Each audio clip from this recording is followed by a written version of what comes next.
Let me give you an introduction to someone that you probably don't need an introduction to, because there are many people in this room that don't go to sleep until they hear what she has to say on the 10 o'clock news. Not on the 5 p.m. or the 4:30, but the 10 o'clock news. Mary Ann Ahern joined NBC News in March of 1989. She was named political reporter in 2006. She's covered political campaigns from everywhere, from the White House to Springfield, Chicago wards, and much more. Her reports on the NBC 5 News and on NBCChicago.com are closely followed locally and nationally. She's also gained tremendous amount of deserved recognition for covering the religious beat. She has reported from Rome on the selection of Pope Francis, Pope Benedict's farewell, the 2014 canonization of Pontiffs John the 23rd, John Paul II. She followed very closely Cardinal Joseph Bernardine's final years, the selection of Cardinal Francis George, the beatification of Mother Teresa, and the Pope's emergency meeting with the American cardinals on the priestly sex abuse crisis. Mary Ann is a native of Michigan City, Indiana. She graduated with a BA degree from John Carroll. She taught English at 2 Chicago area high schools. She has a master's degree in education from Northeastern Illinois University and another master's degree in journalism from Northwestern University. So we're delighted to have with us today Mary Ann Ahern. Mary? Thank you. Thank you so much. Well, joining us today, first of all, thank you, Saint Ignatius. When I received the email, I thought to myself, maybe they don't know the stories I've done. Are you sure you want me? But that was pretty nice. And in fact, what was even nicer, there were no prerequisites. There was no, don't ask us this, don't ask us that. That's really, really wonderful to be asked to come and not tell me what to ask. So thank you very much. But joining me up here today, come on up, Tony Harris, who is the St. Ignatius College Prep Assistant Principal, as well as Father Michael Caruso, the current president of St. Ignatius. Hello. Hello. And I'm sure most of you already know them, but just in case, quick bios. Tony Harris, of course, grew up in Dayton, Ohio, and has his degrees from Vanderbilt as well as from Notre Dame. He is at the University of Kansas, quite an educational background, and has been at St. Ignatius for many years, first as a coach, as I understand, and as well now as the assistant principal. And then Father Caruso, most of you know too, who has been at St. Ignatius, but originally from California. But we now claim you as a Chicagoan? A bit. I'm originally from a little town west of here you've never heard of, Kansas City, Missouri. Ah. But I came here from California, and please don't ask me how much weight I've put on since I came to Chicago 10 years ago. All the good restaurants, all the good restaurants. Well, while I am not an Ignatius grad, as you know, I'm from Michigan City, Indiana, I am the aunt of 2 grads, Martin Dugan Bergerson and Mary Claire Bergerson, and their mother, Sue Ellen Kelly Bergerson, happens to be here today, so I'll take that claim, as well as my future son-in-law, Emmett Morrissey, who is an Ignatius grad. So I feel like there is a connection here today. And you can't help whether you were raised in Chicago, or I almost feel that Michigan City is a suburb. That, because there are kids who take the train in. I know how revered St. Ignatius is. When you hear that someone went to Iggy, you know they received quite an education. So my first question is, here we are 150 years later from Father Arnold Damon's amazing vision. Obviously, challenges along the way. But what do each of you believe is the reason that St. Ignatius has not just existed, but thrived? Father Caruso, what has that been? Why? Well, I think it's a divine answer in a lot of ways, that we've always kept our focus on the reason the school exists. In the gospel, at the end of Matthew's gospel, Jesus says and gives the mandate, go and make disciples of all nations.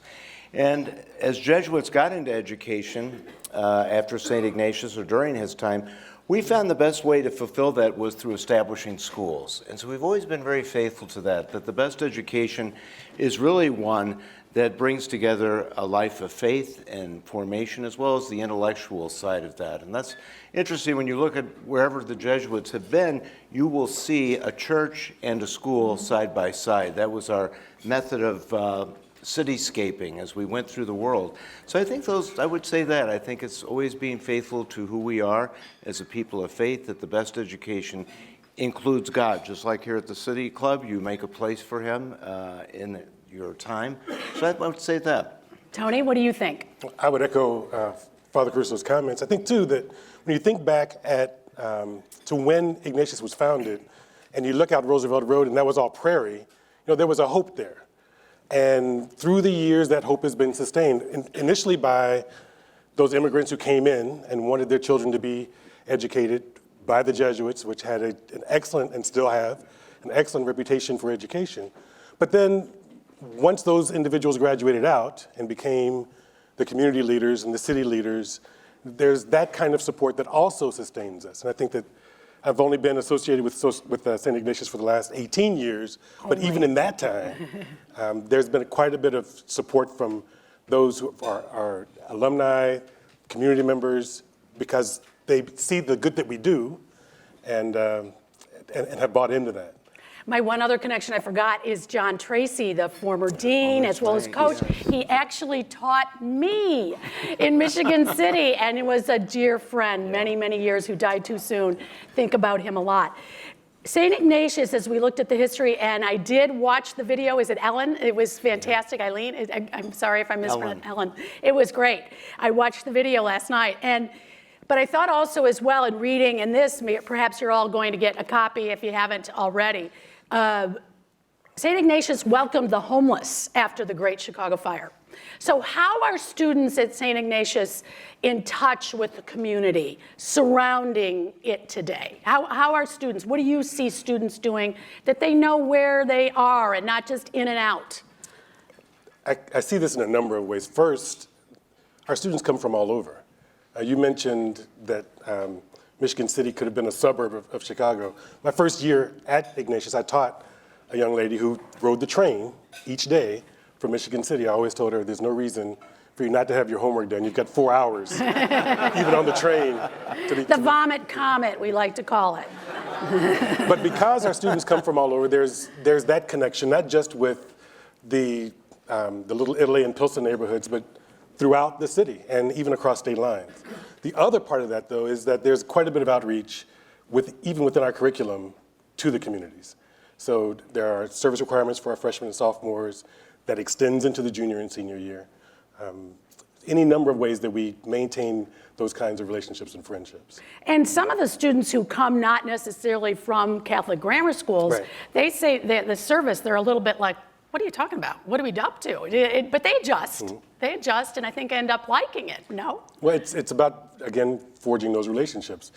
No matter where you went to school through 8th grade, if your experience has been insular, getting on a train or a bus or maybe even carpooling to come down the Roosevelt Road could be a big step. And it can be a huge step. And so that kind of openness to growth, that kind of courage, I think is the seed that's necessary for those relationships that they make even at the school, and then when they go out into their service projects and service trips. So not to put you on the spot, but here I am. So the community includes Holy Family, and there's been some concern that Holy Family, that beautiful church inside, and as well as the folks who come there, no one wants to see that close, but yet as there are fewer priests to say Mass, and there's been talk of it, do you hope there is a way to keep Holy Family alive? Well, it's going to be interesting how that goes. I'm sure most of the folks here are familiar with Renew My Church, and as part of that, Holy Family has been joined with Notre Dame de Chicago, the French parish originally, right, up the street, 2 blocks away from Our Lady of Pompeii. So we have throughout the city a great density of many churches next to each other and trying to sustain them. And it also, Holy Family has an interesting configuration. Our school owns the land it is on, the Jesuit province owns the building, but it has been administered for many years now by the Archdiocese. And so it's going to be interesting to see how everybody's kind of watching to see who blinks and what happens next. Will they continue to have masses? Are they going to stop the masses and move them to Notre Dame? We really don't know. There are a lot of moving parts to it. In a way, we're kind of fortunate. We're watching and want to be supportive of the Archdiocese, obviously. And frankly, we're going to continue to use it for our masses. We have our all-school liturgies there. And you know, you bring up an interesting point. There is a great sense of history that our students really imbibe there. There's a great love and affection for that church. And so many weddings that are held all there. of our alums want to come back and be married there because they have been formed in that space. Right. So it's going to be interesting. You'll have to stay tuned, as you say in your business, to see what happens with it. All right. Ignatius obviously is known for its rigorous academics.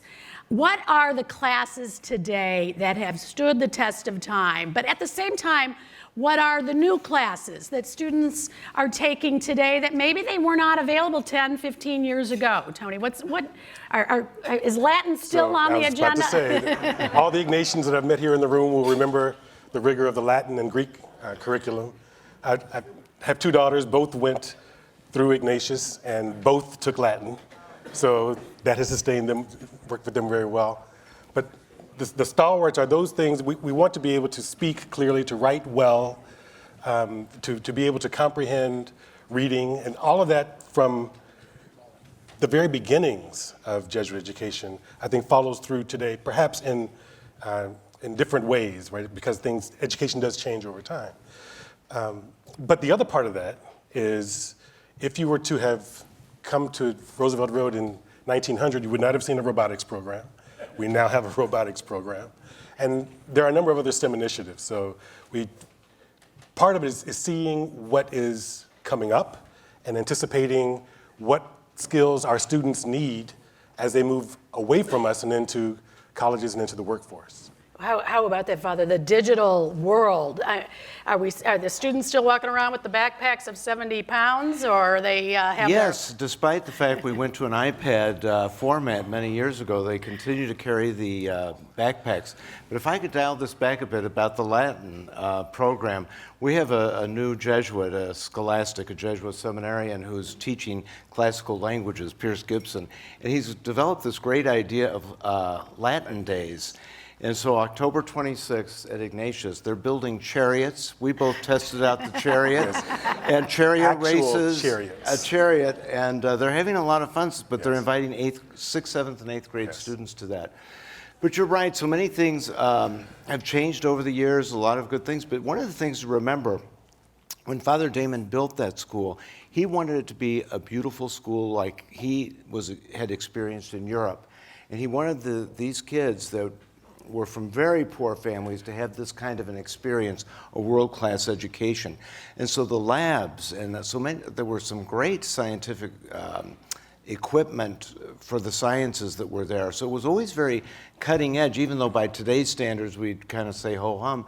But in the day, wasn't John one of the first X-rays was taken there, X-ray machine was there. There's ticker tape, there's all kinds of interesting things. And it was also the first field museum. If you come to our Brunswick room, you see pictures with all these stuffed animals that eventually were shipped down to the field museum that were stored in there. Oh, wow. Okay. And I see so many women grads today. Of course, women were added to the student body in 1979, 40 years ago. You probably cannot even imagine the school without women now, but give us a sense of the atmosphere of the men and women, the students, the extracurricular, how are they thriving? How are the sports and all of that going? We have, at this time, I think 37 sports teams over the course of 3 seasons. Wow. So at Archbishop Alter High School in Kettering, Ohio, where I went to school, it was a very different situation. In the fall, there were 3 sports. In the winter, there were another 3, and then you might have had 2 or 3 in the spring. If there's an interest, we pretty much have the sport or activity to fit that interest. So there are just any number of avenues for students to get involved. You always had a tough water polo team. My daughter's here today who played for Loyola's water polo, but we were always those Iggy girls. Wait, watch, they're tough. Still. Yeah, they were good. They were the first team to win a state were. championship, first Yes. place. Still Yes. stands. Can you imagine the school without women? I mean, it just seems as if that's so long ago. Well, I had taught at 2 high schools that were all boys, DeSmet in St. Louis and Regis High in Denver. So I have a kind of a sense of that. But having come to Ignatius from the university world, it seems like a better fit for that school, and it seems like a small college in that regard. My own experience was co-ed. I taught for a number of years at Saint Ignatius in Cincinnati, which is all boys. And when we moved, our family moved here, one of the things that I was encouraged about is that the Jesuit high schools here were co-ed because I wanted a Jesuit education for my daughters. And in a lot of cities where that isn't possible, families have to make other decisions. So you ask if I can imagine an Ignatius without women. I can't. And I think that there's quite a bit that, again, when we look forward to, when we try to look ahead to the things that we will face and the opportunities that are there for us, someone did that, in the early 70s and saw that this was a need and that this was not only a need, but this was going to benefit us in the long run.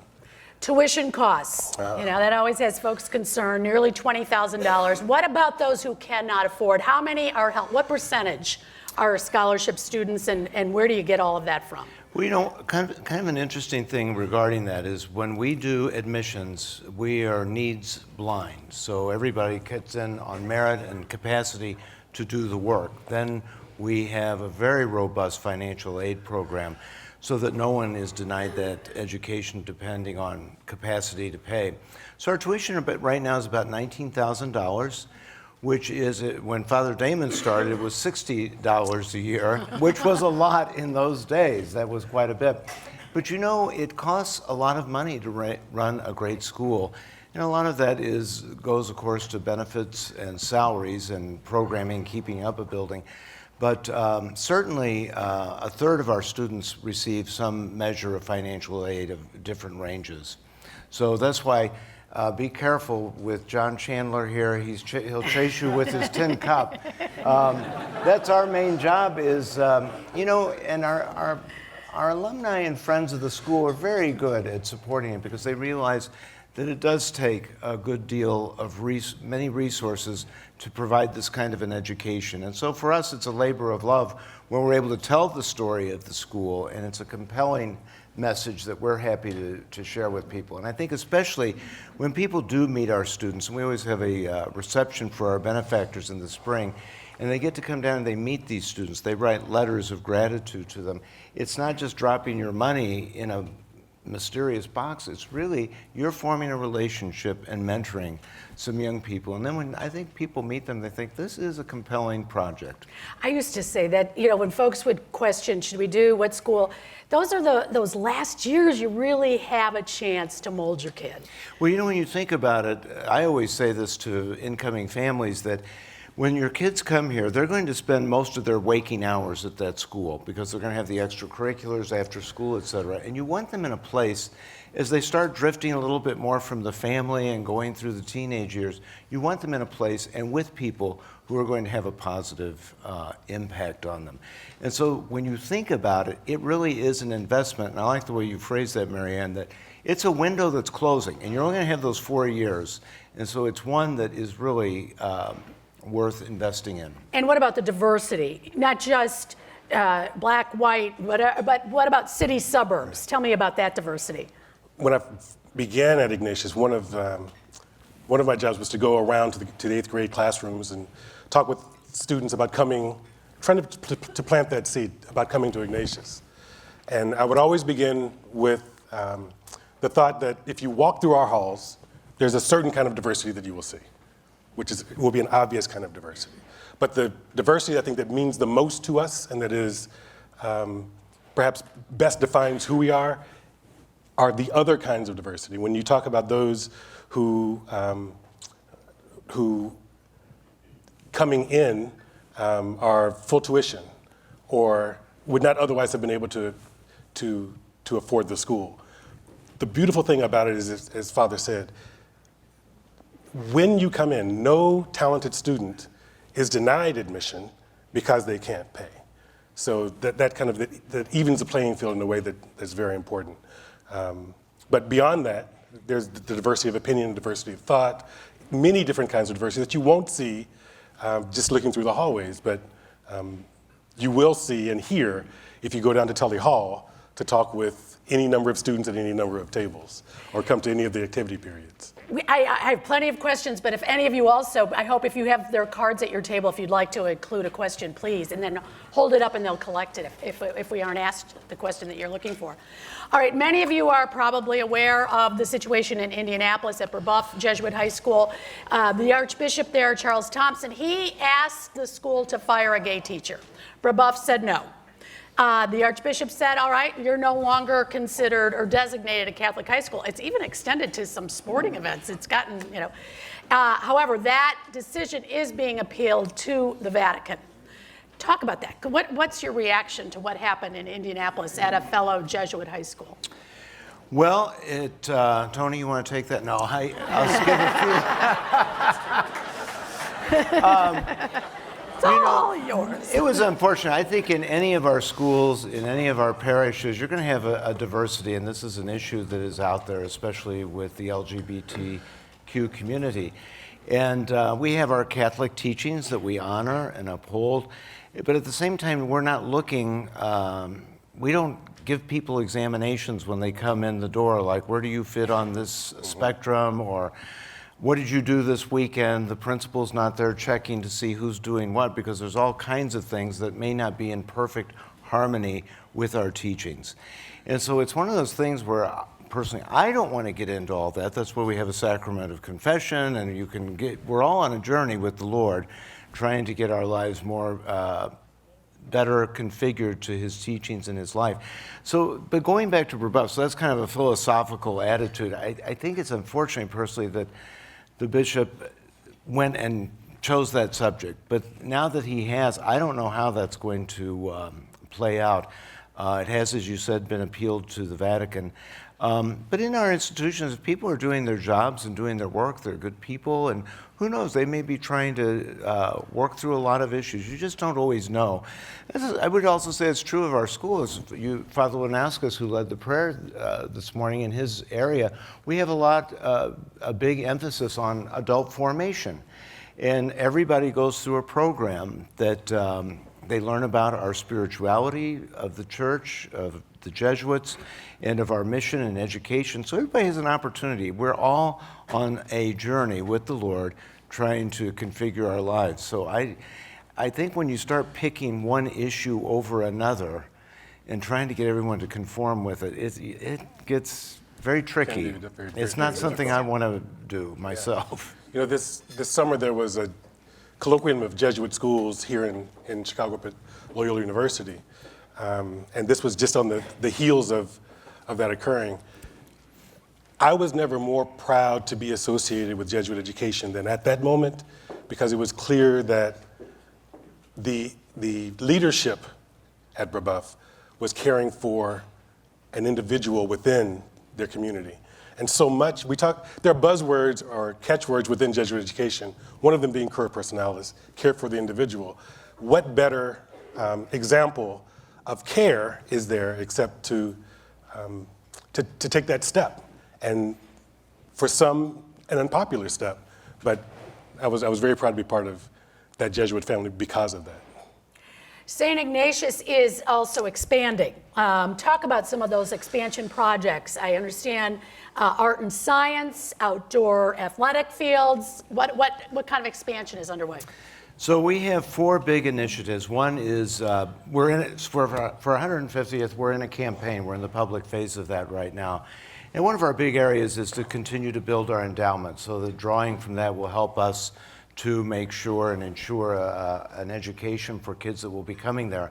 We also have a big emphasis on our expansion of athletic facilities. We've just opened some new fields that we had purchased a while back, but are now developed. They're ready to go. Almost. We still have some things to do on them. At the corner of Morgan and Roosevelt, next to the bank there. Then we're looking to build, our fine arts programs have grown so much, we're hoping to put a shovel in the ground and get the money for a new performing arts center. I think many of these folks I know come to some of those, their sons and daughters are involved in them. So that's very exciting for us because our facilities, as beautiful as they are, they're not sufficient for the need and expansion. And then finally, the emphasis in the STEM program of the sciences, technology. Tony talked about, we've got classes now in engineering, robotics, computer coding, and all these kinds of things. Am I missing anything? Those are the four big buckets as John Chandler and I described them, and he'll be at the door taking any pledges. One of the questions here from Miles, is it Miles Mendoza from Empower, Illinois, asks, how has the tax credit scholarship program impacted your ability to serve low-income students? Is that help you, is Ignatius part of that, or is that only the grammar school level, the tax credits? Yeah, it is helping us. We've been very supportive of that. When it was clear the Cardinal Supich wanted the high schools especially to be working with that, we have been very supportive of it. As you know, that's an initiative to help parents choose the school that their children will go to. I think it actually focuses a lot more on elementary schools. That's the bigger draw. But people who are making donations before they pay their taxes, as you know, probably know about this, can designate a certain amount of that would go to a school, to a specific school, and then we are able to then help a student with it. And so I think it's been a great initiative to really help families choose the school that's going to be the best venue for their family and kids. And also another question from Michael Carberry, who says, what is the size of your school's endowment and what was it 10 years ago? The financial aid and programmatic endowment is at about $50 million. If everybody can't hear, he says it's at 50 million. 50 million. Programmatic, yeah. And financial aid. And financial aid. Yep. And what was it 10 years ago? 10 years ago was probably at about $12 million. Wow, that's amazing. We have a very good group of investors. Whoa, whoa, whoa, whoa. All right. Beth McGuire asks, where do you see Catholic education in Chicago in 25 years? More students, less, city versus suburbs? Good, that's a very good question. How many students are taking the entrance? Are you seeing the same amount take the test? Our numbers have not varied very much in the time that I've been there. We've been somewhere between 800 to 900 each year. So we'll have about that many take the test each year for hoping to find a class of about 360, 370. But that question, I think, is the question for all of Catholic education across our country. The numbers are drastically different than they were when I started school. And we talk about the number of schools that close from year to year. In the next 25 years, I think that we'll see,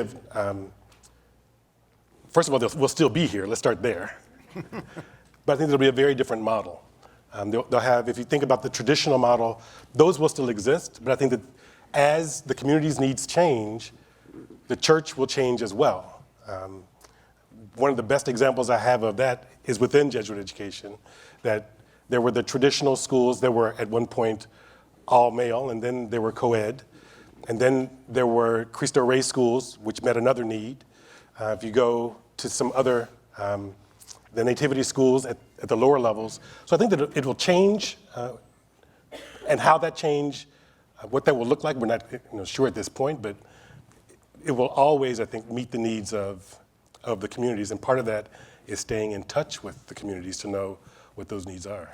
They moved the entrance exam to earlier, right? And also to kind of, as I had heard, and perhaps I'm wrong, is to let those who might be looking for those great public high schools, to let them know earlier on, hey, you're in. Has that made a difference? I don't think we saw it make a tremendous difference. I think for us as a school, what I think where the big difference was for the families. They wanted to have the test a little bit earlier and make it easier for the kids. They hated having that test because they take it now before Christmas. Previously, it was right after Christmas. So now, because there's a lot of anxiety, unfortunately, for these 14-year-olds, 13-year-olds who are taking the test, and they would have that hanging over them and the urgency, especially at places like ours where they want to get in, and the test is one part of their application. It's not the whole thing. but it's an important part. So it was I think it relieved a lot of anxiety for families and kids to have that done sooner. And I would add that in Chicago, you take the test at the school of your first choice. It isn't that you take a test that then goes into a consortium or anything. Right. So one of the pieces of information that families now get when they get their acceptance letter, they also have a better idea of the kind of tuition assistance that they would also receive. The speed bump that I don't think we'll maybe ever negotiate because it's out of our control is when those selective enrollments make their decisions. So we do our best to care for those who apply with us, knowing that when other decisions come out, things could change within families. And some of us really advocated that we go to more of a college sort of acceptance and testing experience so that families have knowledge. They're not just taking a shot in the dark, but they know that they've taken the test, here are my scores, here's what financial aid looks like at this institution, so that they can make, hey, now let's apply. But you know, you do a bit of a ballet with the Archdiocese, and we have a good relationship with them, but this is what they've decided works best for families and all schools. Tell me how that ballet works. I often am in I'm in more of this at times, but whatever.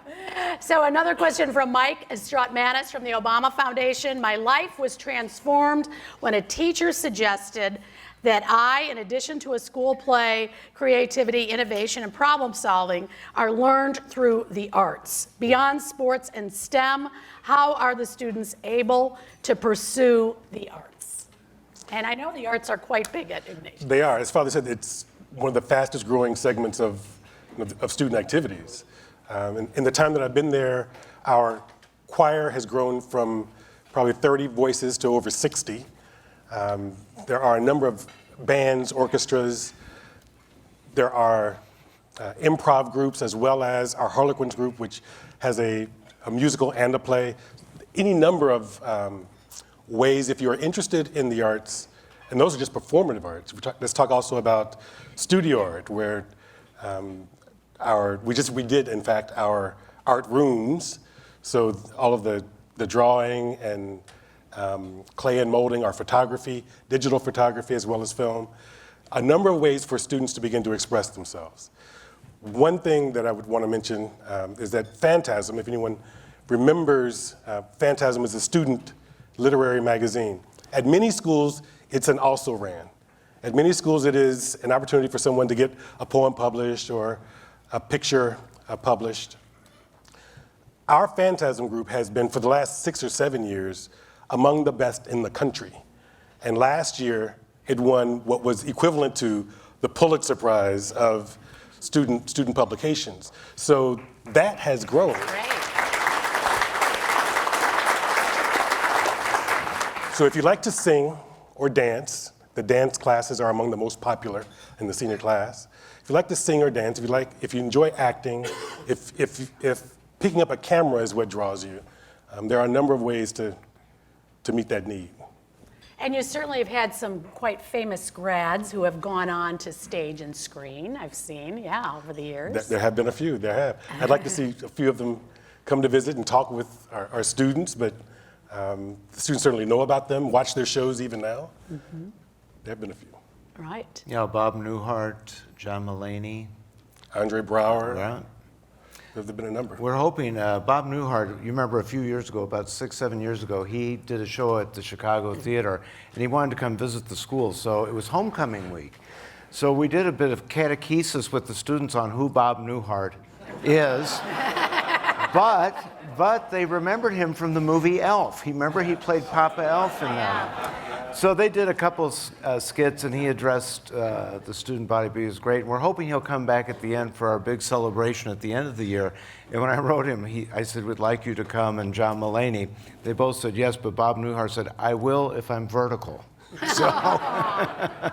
Well, in the magazine, as I went through it, I just want to take just a little portion, and I'm not sure if he's here today, but Deacon Chuck Thompson, his reflection. And what struck me, a couple of quotes. He says, now let's be honest. Not every memory is positive. There are things we cannot change.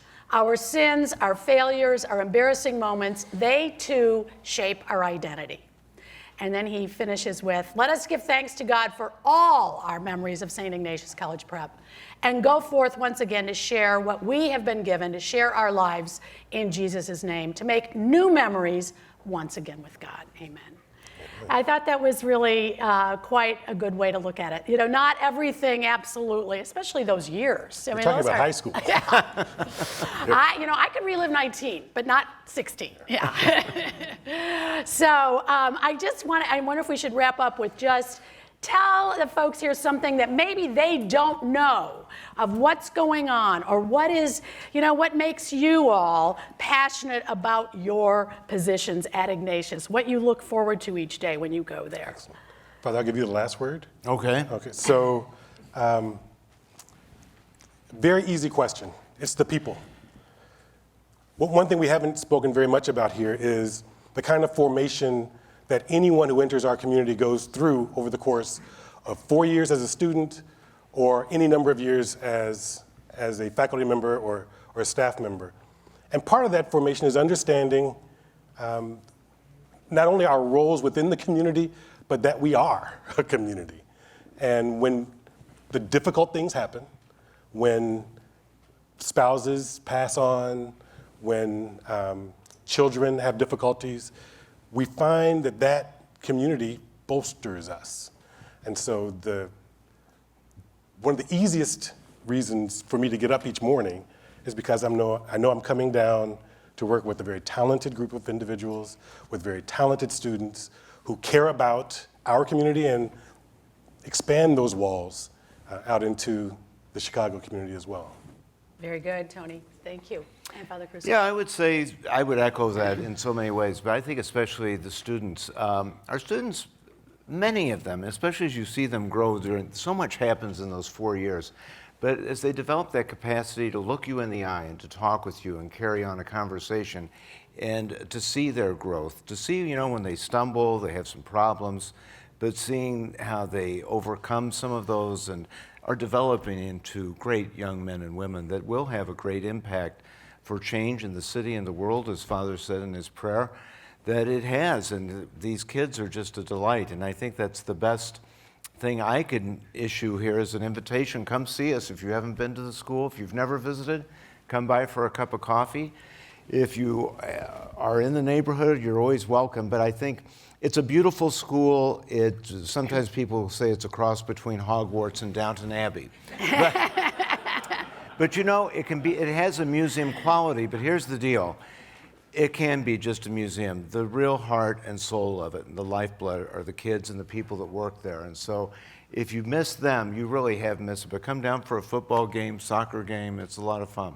Very good. Thank you for having me. I hope you consider me now maybe an adopted member of St. Ignatius, but I guess that means, and I've been told that I might get a letter that is sent to the alums with a strong suggestion to remember St. Ignatius in my will.